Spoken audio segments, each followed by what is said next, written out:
Hello, welcome to Fireside Chats. I am Magela Pillai, and today we're looking at the subject called the Force. In this series, we take up various aspects surrounding spirituality. What is spirituality? How does it affect you as a human being? How you can grow as a result of deepening your spiritual understanding. And specifically, we ask you, the viewer, to look at what your relationship with God is and whether you can improve it and make it work for you in any way. Sister Denise, our speaker for today, has been practicing Rajyoga Meditation for 4 decades, and she brings to this show a depth and sense of wisdom that is really beautiful given her spiritual experience. Sister Denise, thank you so much. Thank you. A very, very warm welcome to today's show. Thanks. The Force, that sounds rather esoteric, out there, out of this world. What does it mean, the Force? Well, there is this well-known expression, may the Force be with you. And I think that there are a lot of people in this world who are very spiritual, but they don't really subscribe to the conventional religions. One of the things that happens is you want to find a vocabulary that doesn't have the load on it that is normally associated with the conventional religions. So the Force is such a word that is quite well known, and when you use the term the Force, I think it's quite clear that what you're referring to is that energy that is beyond, that you have access to, and that is your protector. So different attributes of God are kind of collected together in that word, but other attributes of God that are maybe not favored by those who don't want to be connected with conventional religion, they are discarded from that that meaning of the word, you see. So it is an invitation, the expression, if one uses it in the spiritual context, is an invitation to rediscover your innate spirituality? Well, yes, and it's, you see, one of the problems that's happening in this world is fanaticism, religious fanaticism, and so it actually gives religion a bad name in the sense that it puts religion as something that you have to be afraid of and something that seems to be antagonistic to what you normally associate with the word spirituality. And really, well, we also use the word spirituality because it's kind of more universal. It's not limited to one particular religion.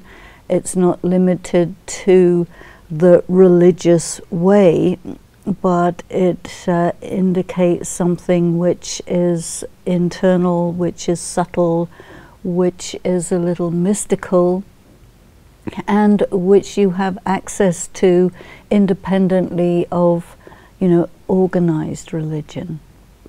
You have the exoteric, which is organized religion, and then you have the esoteric, which actually means the more inner aspects of the spiritual experience. Mr. Denise, it is human nature to create a sense of belonging. And we don't only do this in terms of our immediate family. When we believe in something, a higher power, we also tend to want to be part of a structured religion or sect or ism, because it's already in existence and we need a company. We're looking for people who share our beliefs. So what does a person do when you find yourself with a spiritual calling, but nothing that you encountered already works for you? Where do you find spiritual solace? I think that you don't always look for a group. What you're doing is going inside and looking for something that is very subtle, that's very internal, And then you're looking to see if there are any people who are like-minded or who share that kind of feeling. So yes, definitely this sense of belonging, but I don't think that it necessitates a formal group. I think there is a lot of preference nowadays for the informal association, because you may find people who more or less are similar to you but not totally, so you may sort of move in and out. You don't want anybody outside to tell you how to do your spiritual practice. But it works both ways, because while you don't want anybody to, you know, dictate to you, you don't want to follow any dogmas. People are a little bit allergic to that word of dogma, and they don't want a dogmatic type of experience, but they want guidance, they want support, they want validation, but then also freedom of movement. So it's it has to be right. It doesn't have to be heavy-handed. So somebody is embarking on a spiritual journey because he felt the call, the forces with him. There's things that we've learnt that doesn't make sense to us, or that no longer works for us, because we're going through some kind of transition, internal or external. How is one able to separate that which works for you from that which doesn't? I think that what you do is you go out on a limb, you go out on your own. And words like the Force are very attractive to someone like that, because it hasn't been taken possession of by a formal religious group. It's very informal and was popularized by a popular television serial. So it is kind of, you can say, modern. It suits people who don't want to be part of something too traditional, but who really want to explore spirituality without being nailed down, you know. So it's a kind of almost like a cult word without being a cult. And people don't like cults, but they want to be in, you know. And I think there are other words too that you know, have become popular. Even the word mindfulness, which is very much part of the traditional Buddhist way, the practice of mindfulness has now been popularized and taken over by other people, and it comes in the press all the time, and now it's a fashionable expression referring to a variety of different types of practice which are informal. And so this is, I think, what people like. They don't want to be tied down to something or have to sign on any dotted line or, you know, swear allegiance or anything like that. They want to be fluid. They want to be able to change their minds, to explore, to go wherever the, as it were, the spirit moves them. And so this sense of the Force, or another very important word in this, is higher power. When we use the word God, there are implications and connotations. It's a male, patriarchal, punishing type of figure who probably will send you to hell, you know, and that's not very attractive. If you say higher power, it's lost a gender preference already, which is good, because people don't like the patriarchy that is associated with the word God, because there's this law enforcement aspect that's connected with it. The people who use the term the Force or the higher power have absolutely taken out the whole thing to do with the punishment. You see, the problem with conventional religion is the threats, the messages that are punitive, the moralizing, the forcing, the abuses that are associated with that, and people just do not want to have anything to do with that. So they find another vocabulary to refer to that part that is really pure, and to defang it of the impure aspect that got mixed into it. One of the things that happens when you embark on your own spiritual mission, as it were, or albeit an internal one, is that if you were born into a formal religion and you have almost all the members of your family following it strictly, then there is within a sense of guilt for daring to go out on a limb, daring to be different. You may experience internal guilt, and then the people around you may let you know in no uncertain terms that you're betraying them and your religion. How does one deal with that?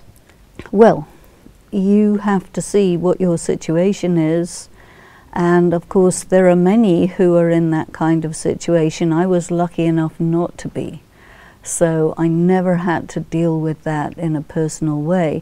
But I do encounter many people who did, and it takes actually quite a lot of time and effort for a person to extract themselves from that that propaganda, from that indoctrination and so on, because those religions that operate in that way are very competent in getting people to feel a certain way, and that's nothing to do with God, nothing to do with spirituality, and it's a phenomenon. You find something similar in political ideologies that are enforced on groups of people or on countries. You want your freedom of thought, your freedom of expression, which is something that is one of the values of the human experience, then you have to fight for it, you have to work for it, you have to find a way to be in your freedom. And I think that if you are, as it were, contaminated by any negative reactive emotion and become confrontational, that which you are confronting can be pretty violent towards you, and it may be counterproductive to do it that way. But in order to, there's an expression, if a big stone falls on your hand, if you want to get your hand out, you have to extract it very delicately and slowly, otherwise it'll tear off your skin and sinews and flesh. So I think it's an analogy for how you have to extract yourself from that influence, that dominance of that organized propaganda machine that had taken hold of your consciousness. What do you need when you are trying to come to your own core? What do you need to know that what you're doing is right for you? How do you go about discovering your spiritual identity and re-establishing yourself in that way? Are there guidelines? Is it a walk in the dark and you feel along the walls to see, what's happening? When you want to follow that inner voice, it's an inner voice. So you do your thinking, and that conversation that you have with yourself is something very real. Depending on the accessibility that you have, there's a huge body of literature that deals with spirituality, and you have to explore, you have to research until you find what corresponds with the inner feelings, the inner voice. it also happens that you can address yourself to that which is out there, the force, and say, you know, I need to know you, I need you to communicate with me, and you invoke that experience, that validation, signs, signals, and you do get responses. This is something that we find. So that you get led, you get guided to where you have to go, and there will be someone, some people who you encounter who will validate what you are looking for, and there you find the company. You shared earlier that for many, not only are you looking for God, God is looking for you. How does He let you know that you're in His purview? Well, you know, God tracks you throughout eternity, so you never really lost. Oh, gosh, that's so beautiful. That is so beautiful to know, because I think many of us have this fear, God has forgotten about me. We've got this fear that is so deep-seated, we dare not even articulate it to our closest people. No, it's very important to know that God is very competent. Well, I don't doubt His competency, but the separation has been so long that you have to convince yourself that there's still a link, because the link has become very tenuous. That's right, that's okay. right. So, okay, you have to say that line again, just for it to sink in again. Well, what I was saying is that God tracks you throughout eternity. So God always knows where you are, what you're doing, what you're thinking, what you're feeling. And actually God is very reciprocal. So the more you address yourself to God in ways that correspond to how God actually is, and sometimes you might do that by mistake, you will make a connection, you will experience something. And so I think in a way what God is sort of waiting for is for you to say the right thing, ask the right question, in order to be able to respond to you in a way that is sufficiently tangible to you, so that you know that yes, He is there for you. A time comes, you know, because there's this whole aspect of the right time, and there is a time when you come to God. And when that time comes, there'll be all sorts of indicators to let you know it's coming, it's coming, it's coming, it's there. And then you have to sustain it and look after it. And then God becomes your friend, your mother, your father, your teacher, your companion, all the different relationships that you sought to experience fulfillment through different human beings. You experience all of that in one. And you start to have access to the mind of God, the heart of God, the attitude of God. You start to have your karma with God, which is very, very powerful karma. And then that, of course, changes how you live your life. Yeah. So Denise, this question arises now in this context. How does your relationship with your mother and father of this body impact on one's relationship with God?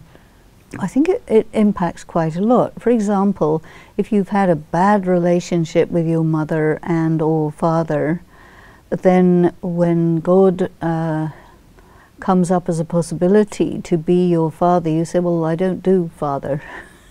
That doesn't work for me. And so it's like an area where you're not able to take sustenance. So then you have to go to an area where you can take sustenance. Maybe you don't want to develop the parental experience, but you like to have God as a friend, because friend works for you, you know.